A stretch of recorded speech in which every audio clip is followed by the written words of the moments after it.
Bienvenue à cette nouvelle exploration des sources. Aujourd'hui, on plonge dans un sujet assez puissant, je dirais. C'est l'idée qu'on pourrait récupérer un héritage spirituel.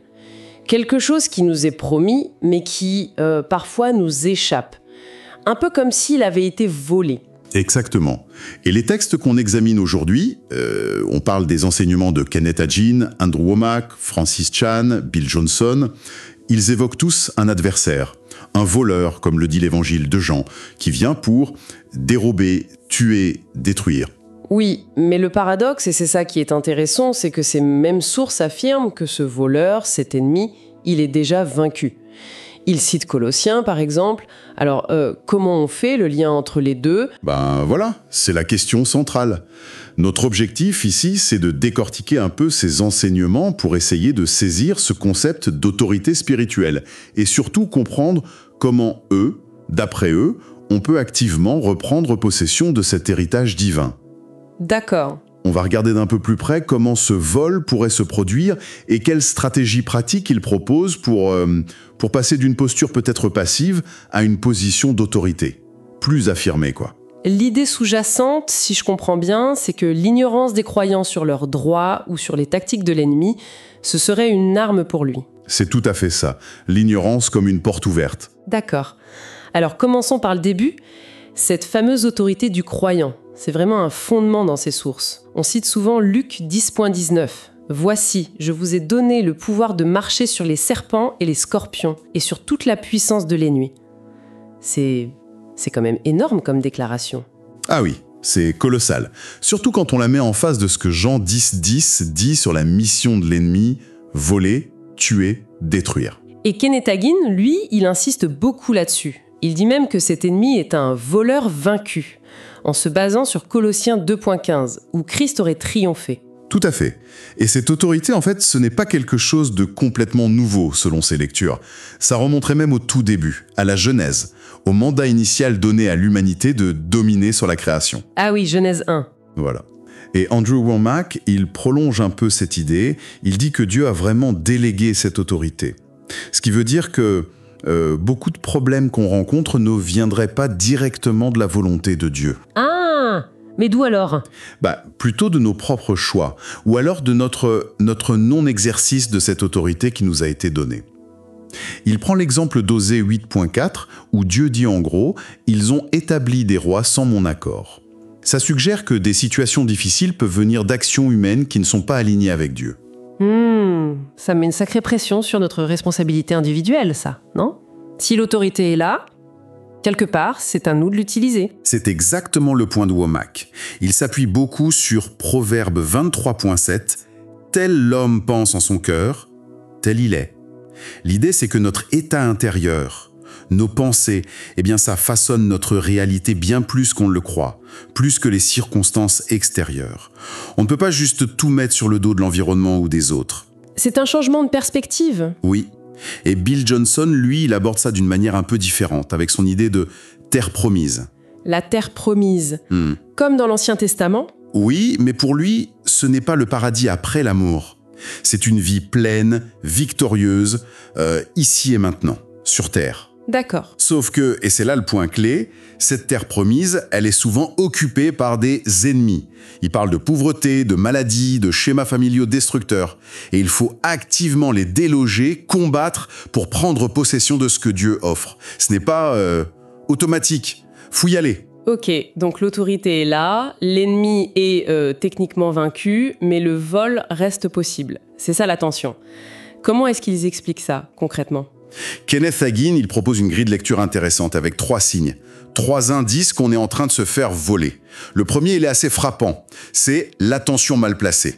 Se focaliser sur l'ennemi, sur les problèmes, au lieu de regarder la table dressée par Dieu, comme dans le psaume 23, ça me fait penser à cette anecdote un peu cocasse que Hagin raconte sur une femme tellement obsédée par le diable qu'elle a fini par dire « Béni soit son saint nom » en parlant de lui, sans faire exprès, bien sûr.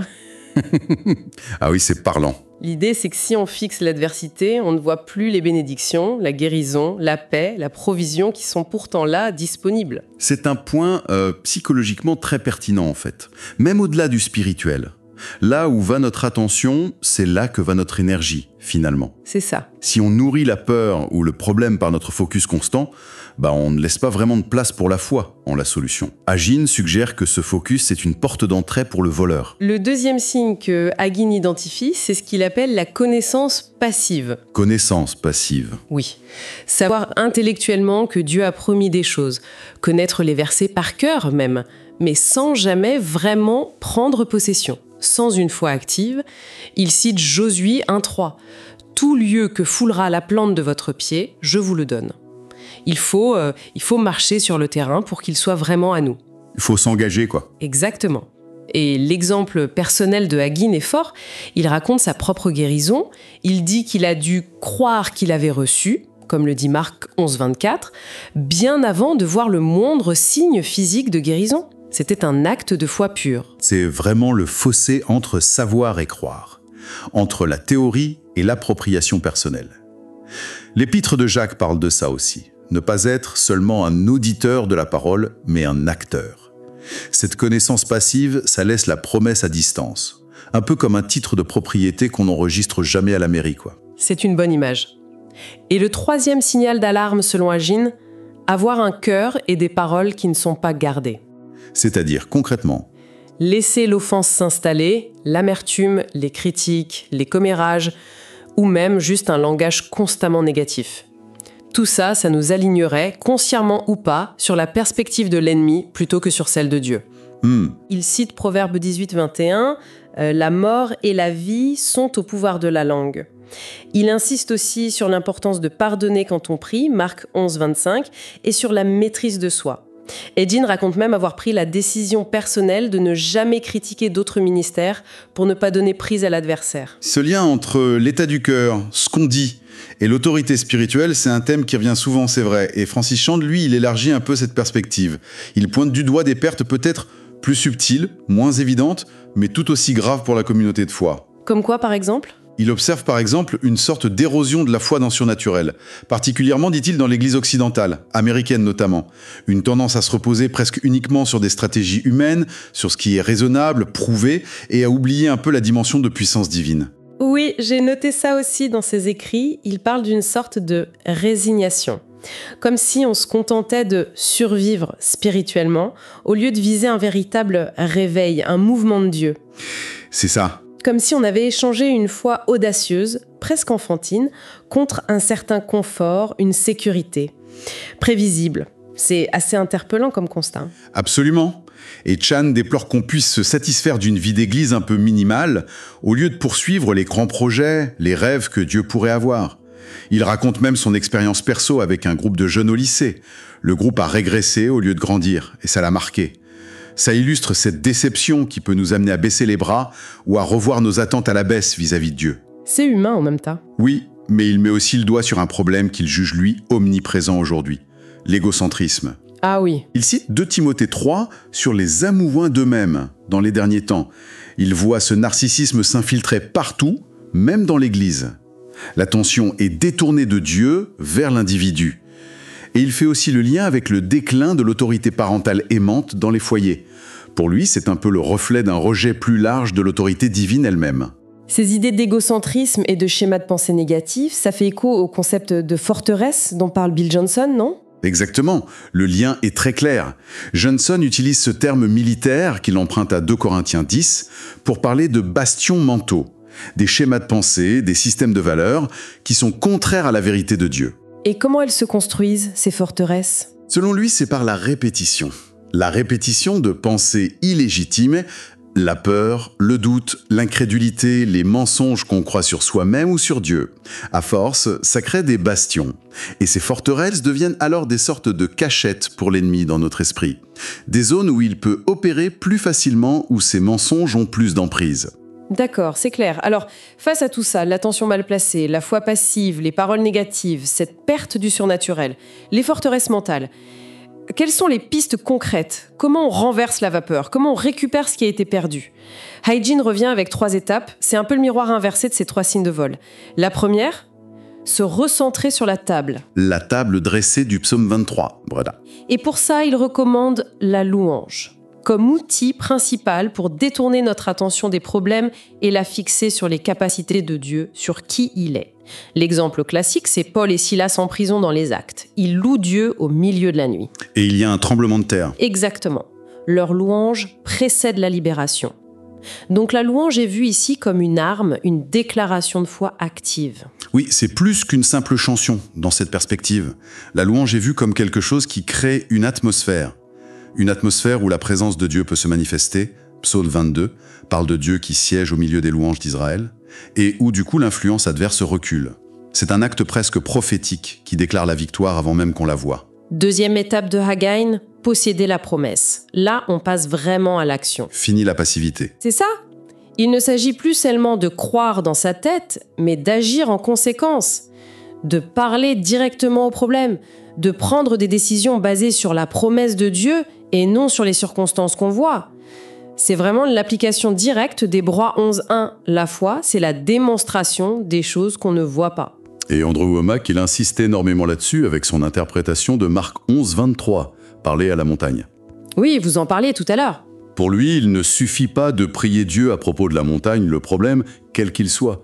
Il faut utiliser l'autorité qu'on a reçue pour commander à cette montagne de bouger, de s'en aller. Il raconte souvent cette histoire d'une femme qui avait une sensation de brûlure persistante. Il l'encourageait à ordonner directement à cette sensation de partir. Ce qu'elle a fait. Et ça a marché. C'est une approche très directe. Très active, ouais. Ça repose sur l'idée que l'autorité nous a été donnée pour qu'on l'utilise, pas juste pour qu'on l'admire. D'accord. Et la troisième étape du Heijin, logiquement, après s'être recentré et avoir agi, c'est de garder ses paroles et son cœur. Maintenir la position. Voilà. Une fois qu'on a repris position, il faut la tenir. Choisir délibérément de s'aligner sur ce que Heijin appelle le rapport de Dieu, par exemple Ésaïe 53 pour la guérison, plutôt que sur les diagnostics médicaux ou les faits bruts. Ça implique de parler la vie, d'éviter les paroles qui démolissent ou qui doutent, Éphésiens 4.29 en parle, et surtout de garder son cœur, Proverbe 4.23, parce que c'est de là que tout part. Wommack, d'ailleurs, il ajoute une dimension intéressante à ça. C'est l'intégrité de nos paroles au quotidien. Comment ça ? Il suggère que si nos paroles manquent de poids dans nos relations humaines, si on ne tient pas nos promesses, si on est un peu léger avec la vérité, comment croire qu'elles auront de l'autorité dans le domaine spirituel ? C'est logique. Il raconte une anecdote où il a refusé de traiter avec un vendeur de système d'alarme qui était malhonnête et en retard, pour souligner l'importance d'être quelqu'un de parole, en référence au psaume 15. Cette cohérence, pour lui, elle renforce notre capacité à exercer l'autorité spirituelle. C'est une connexion intéressante entre l'intégrité personnelle et le pouvoir spirituel, si on peut dire. Et Bill Johnson, lui, il met aussi beaucoup l'accent sur le pardon comme une clé de la restauration, c'est ça ? Ah oui, c'est essentiel selon Johnson. Pardonner aux autres, c'est souvent une condition pour notre propre libération, notre propre restauration. On le voit avec Job. Il prie pour ses amis avant d'être lui-même rétabli, et même doublement. C'est vrai. Mais Johnson insiste aussi beaucoup sur l'importance de se pardonner soi-même. Il considère la condamnation personnelle, le fait de se juger sans cesse, comme un piège de l'ennemi. C'est un message important. Oui. Et il cite l'exemple de Joseph pardonnant à ses frères, comme le modèle ultime de cette grâce qui restaure. Johnson donne aussi des outils très pratiques pour se fortifier soi-même dans le Seigneur, comme David l'a fait à Tsiklag, dans 1 Samuel 30, après la crise. Et quels sont ces outils ? Il parle beaucoup de l'adoration profonde, sans retenue, comme quelque chose de transformateur, d'un engagement personnel et profond avec les Écritures, trouver sa propre voie, dans les psaumes par exemple, ou relire son histoire avec Dieu à travers certains versets clés, comme Josué 1. Il souligne vraiment que personne ne peut faire ce travail à notre place. C'est notre responsabilité. Et Francis Chan, comment il s'inscrit dans ces stratégies de restauration ? Son approche semble peut-être plus collective. Chan met effectivement l'accent sur une transformation intérieure radicale.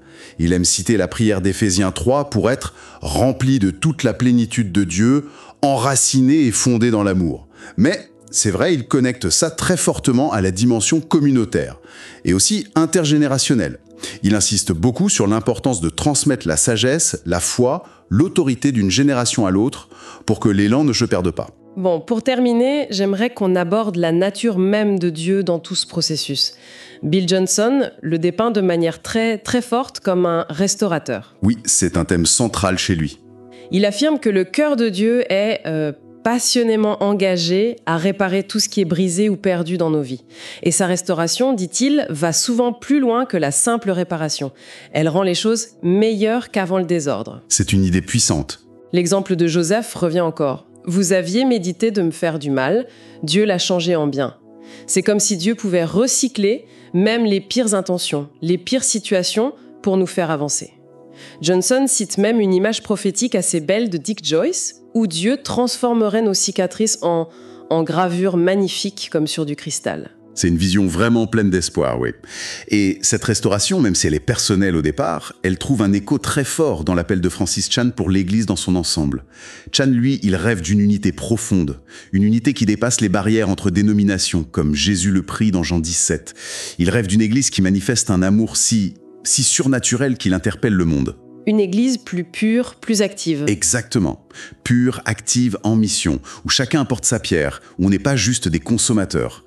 Et une église qui retrouve une foi vibrante dans le surnaturel, justement. Mais il y a aussi une mise en garde de sa part, non ? Liée aux derniers jours. Oui, en s'appuyant sur 2 Timothée, chapitres 3 et 4, Chan prévient que la tendance sera de plus en plus de rechercher des enseignants qui flattent les désirs personnels, qui offrent des messages confortables, faciles, plutôt que la saine doctrine, la vérité parfois exigeante. Et face à ça, son appel, c'est à la persévérance.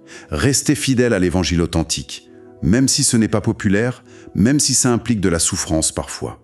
Ne pas faire de compromis pour plaire. Bon, si on essaye de synthétiser un peu tout ça, le message central de ces différentes sources, ça semble être que récupérer notre héritage divin, ce n'est pas passif. C'est un processus actif. Tout à fait. Il faut d'abord comprendre l'autorité qu'on a reçue, ensuite identifier clairement les stratégies parfois subtiles de l'adversaire, et puis engager sa foi de manière très concrète. Oui, par notre attention, nos paroles, nos actions, le pardon, l'adoration. C'est une démarche qui demande une vraie prise de responsabilité, finalement. Complètement. Et ça ouvre peut-être une réflexion finale pour aller un peu plus loin. Je vous écoute.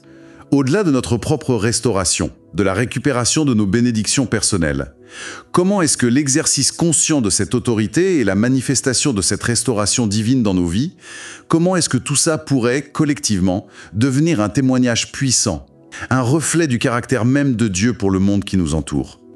Si Dieu est vraiment ce restaurateur incroyable décrit par Johnson, si cette unité et cet amour surnaturel dont rêve Chan sont possibles, alors l'héritage à réclamer, n'est-ce pas aussi celui d'une communauté de foi qui incarne cette réalité transformatrice, à une échelle bien plus large que juste l'individu ? C'est peut-être ça aussi, une partie de l'héritage à réclamer, pas seulement pour soi, mais pour tous. C'est une piste de réflexion, quoi.